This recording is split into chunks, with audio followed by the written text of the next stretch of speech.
दोस्तों, गाजा के हालात दिन पर दिन खराब होते जा रहे हैं। इजराइल मानने को तैयार ही नहीं है। लगातार अटैकिंग्स हमें देखने को मिल रही हैं, जबकि आपको बता दें कि इस वॉर को आज चलते हुए पूरे 8 दिन गुजर चुके हैं, मगर नतीजा अभी भी देखने को नहीं मिला है। इजराइल साफ साफ ये बात कह चुका है कि हम गाजा का नामो निशान मिटा देंगे, हम गाजा को नक्शे से मिटा देंगे। इसीलिए इजराइल ने अनाउंसमेंट करवा दिया था कि जितने भी कुछ बचे कुचे लोग हैं, इजराइल चाहता नहीं है कि आम लोगों के ऊपर अटैकिंग करना, मगर एक सबूत आप सभी को दिखाऊंगा मैं अभी। जब इजराइल अनाउंसमेंट करवाता है कि गाजा के लोग एरिया वहां से छोड़ दो, हम वहां पर अटैक करने वाले हैं, क्योंकि इजराइल को प्रॉपर पता नहीं होता कि गाजा के लोग इस टाइम कहां कहां छिपकर बैठे हैं। रहने वाले लोग, नॉर्मल ही लोग, जो जिनको कोई अटैकिंग से लेना देना नहीं है।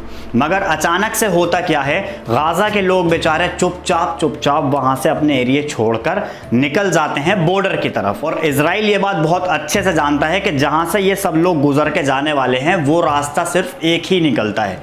ये देखें जरा वीडियो। जब ये सभी लोग जा रहे थे अपना एरिया छोड़कर बॉर्डर की तरफ, तो बॉर्डर पर अचानक से एक मिसाइल आके गिरती है।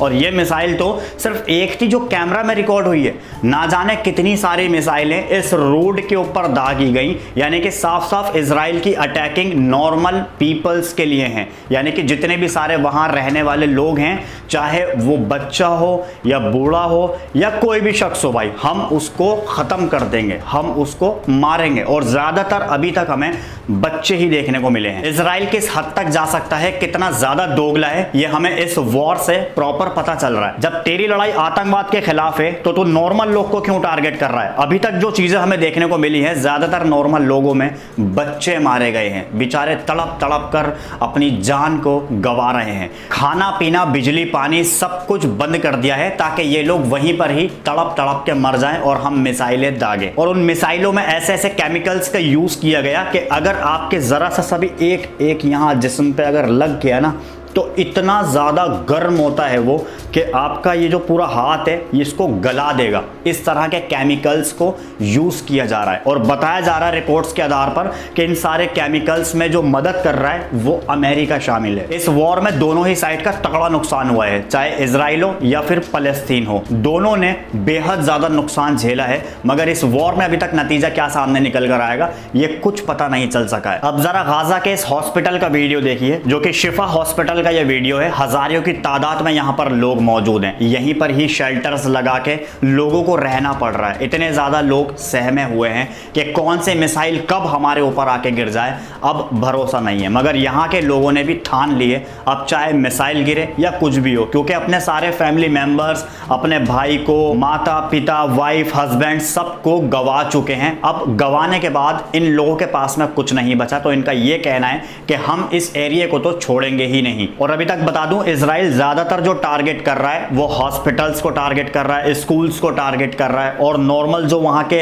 रहने वाले लोग हैं, आबादी वाला एरिया है, तो ज्यादातर उन एरियो को टारगेट कर रहा है ताकि ज्यादा से ज्यादा लोग मर सकें। अक्सर हमें जब छोटी मोटी बीमारी हो जाती है तो हम हॉस्पिटल के चक्कर काटते हैं और हम बहुत ज्यादा परेशान हो जाते हैं। मगर पूछो बेचारे इन लोगों से जो हॉस्पिटल्स के बाहर ही शेल्टर्स लगाकर उनको रहना पड़ रहा है, कब कौन सी मिसाइल, कब कौन सा बम इन लोगों के ऊपर आकर गिर जाए, इनको भरोसा नहीं है। इनका क्या कसूर है, आप सिर्फ वो बता सकते हैं। एक और एक्सक्लूसिव वीडियो देखिए, जो कि ये छोटे बच्चे एयर स्ट्राइक्स का शिकार हुए और इनको अचानक से हॉस्पिटल में लेके भागा गया। और एक बच्चा नहीं, तकरीबन संख्या बताई जा रही है 15 से 20 बच्चे हैं जो इस एयर स्ट्राइक्स के शिकार हुए हैं और इनको हॉस्पिटल लेके जाया गया। जब एयर स्ट्राइक्स एरिया में आके पड़ती है तो उसके छोटे छोटे कण बहुत तेजी के साथ में अलग अलग दिशाओं के अंदर निकलते हैं, और वहां चाहे फिर कोई भी मौजूद हो, अगर वहां दीवार होगी तो वो दीवार तक फाड़ देंगे, इतनी ज्यादा पावरफुल होते हैं वो। जबकि आप सबको बता दें कि सभी की निगाहें इस वॉर के ऊपर टिकी हुई हैं। सारे देश इस वॉर को देखने में लगे हुए हैं, और बहुत से देश तो ऐसे हैं जो अपने स्टेटमेंट भी दे चुके हैं, और हो सकता है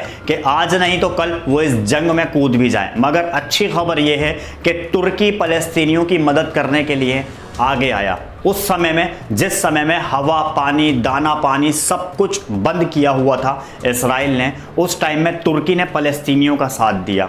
एक विमान भेजा इजिप्ट में, इजिप्ट से बाय रूट फलस्तीन भेजी जा रही है। ये तुर्की की मदद है जो कि इसके अंदर खाना पानी वो सारी चीजें मौजूद हैं जो जो चीजों की जरूरत इस टाइम फलस्तीनियों को पड़ रही है, क्योंकि इस टाइम उनके पास ना तो पहनने के कपड़े हैं और ना ही खाने को खाना है और ना ही पीने को पानी मिल पा रहा है। एक टाइम को ऐसा हो रहा है कि बेचारे भूखे सो रहे हैं, कूड़ा करकट मलबे के ढेर में खाना ढूंढ ढूंढ कर अपना गुजारा चला रहे हो। आप सोच सकते हैं कि कितनी बुरी हालात इस टाइम हो चुकी है वहां की। तो ऐसे में तुर्की को दिल से सलाम। जरा एक वीडियो और देखिए, ये कोई और नहीं बल्कि ये डॉक्टर्स हैं जो कि इनकी पूरी ही फैमिली ही डॉक्टर है और ये सब इस टाइम हॉस्पिटल में इस तरह से मौजूद हैं, इनको बिल्कुल भी फुर्सत नहीं मिल पा रही है। मगर अचानक से इनके ही साथ में एक बड़ा इंसिडेंट हो जाता है, घर पे एयर स्ट्राइक हो जाती है जहां इनका एक बच्चा तुरंत वहीं पर ही ये दुनिया छोड़ देता है और दूसरा बच्चा इंजर्ड हो जाता है और तीसरा बच्चा जो पीछे है वो पापा पापा पापा चिल्ला रहा है।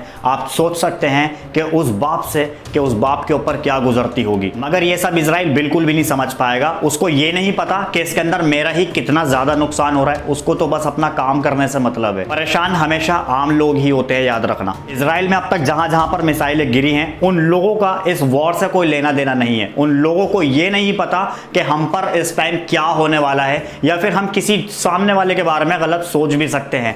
उनका कोई कसूर नहीं है। उनके घर पे अचानक से मिसाइल आकर गिर जाती है और वो ऐसे ही अपनों को खो देते हैं, अपने घर बार उजाड़ देते हैं। तो वैसे ही पूरे फलस्तीन में हाल है। पूरे फलस्तीन के हालात इस टाइम बहुत ज़्यादा कमज़ोर हो चुके हैं। मगर एक खबर बड़ी ये है कि सब लोग फलस्तीन के समर्थन के लिए आगे आ रहे हैं और इजराइल को ये बोल रहे हैं कि इस वॉर को यहीं पर ही रोक दिया जाए। और जबकि आप सबको बता दूं, ईरान ने तो साफ साफ धमकी दे दी है कि अगर ये वॉर आने वाले 24 घंटे तक चला तो हम खामोश नहीं रहेंगे। यानी कि हमारे जितने भी सब हथियार हैं, जितने भी विमान हैं, लड़ाकू विमान हैं, वो सब हमने ऑलरेडी रेडी कर लिए हैं। और फिर हमें बाद में ये मत कहना कि तुम इस वॉर को बंद करो। आप सबको ये भी बताते चलें कि ईरान अभी तक पूरी दुनिया में नंबर 1 रहा है ड्रोन्स के मामले में, और ड्रोन्स की मिसाइलें ईरान के पास में एक से बढ़कर एक हैं। यहां तक के अमेरिका भी धर धर कांप जाता है ईरान से। तो अगर बाय चांस ईरान ने अटैक किया तो जो अमेरिका की मदद मिली हुई है इजराइल को,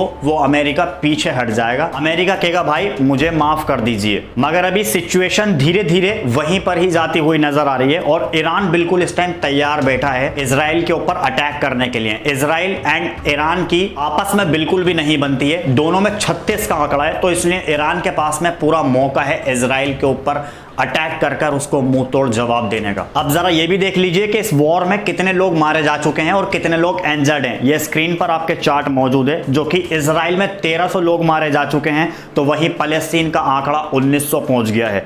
अगर बात की जाए इंजर्ड की तो 3400 लोग इंजर्ड हैं इजराइल में और 7696 लोग इंजर्ड हैं। थोड़ा सा ऊपर नीचे हो सकता है, फिलहाल ये आंकड़े लगाए गए हैं कि इतने लोग इस दुनिया में नहीं रहे हैं और इतने लोग इंजर्ड हो चुके हैं। नुकसान दोनों तरफ से है। जरा एक तस्वीर दिखाना चाहूंगा मैं आप सभी को। बच्ची है महज 4 साल की, गाजा में रहने वाली, या फिर यूं कह सकते हैं कि थी। इस बच्ची का पिक्चर शेयर करते हुए एक ट्वीट जारी किया जाता है, hi world, how are you?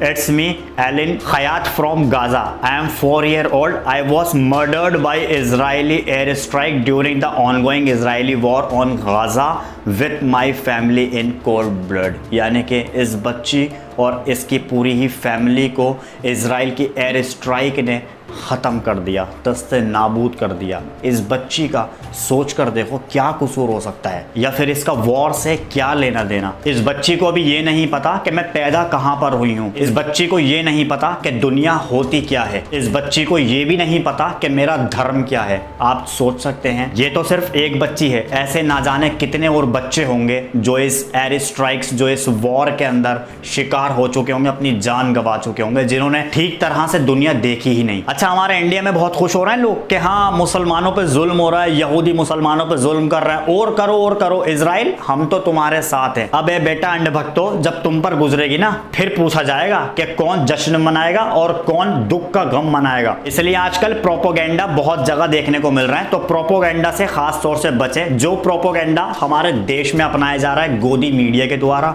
वही प्रोपोगेंडा इस टाइम इजराइल में अपनाया जा रहा है, जो कि खबर कुछ चल रही है और इस टाइम दिखाया दिखाया कुछ और जा रहा है। जबरदस्ती एआई की मदद से फोटोज को, वीडियोस को एडिट किया जा रहा है और यह दिखाने की कोशिश की जा रही है कि देखो हमारा इस टाइम क्या हाल हो चुका है और गाजा फलस्तीनी लोग किस तरह से हमारे लोगों को बंधक बनाकर गोलियों से भून रहे हैं, बम से उड़ा रहे हैं। यह हाल हो चुका है इस दोगले इजराइल का। फिलहाल जुड़े रहे हैं हमारे साथ हर एक लेटेस्ट अपडेट के लिए। अगर इस चैनल पर आप नए हैं तो जरूर सब्सक्राइब करके नोटिफिकेशन बेल आइकन को क्लिक करके ऑल पर क्लिक करिएगा ताकि नोटिफिकेशन सबसे पहले पहुंच सके। जैसे ही कोई अपडेट आएगा तुरंत आप सभी से शेयर की जाएगी। फिलहाल अभी के लिए इतना ही।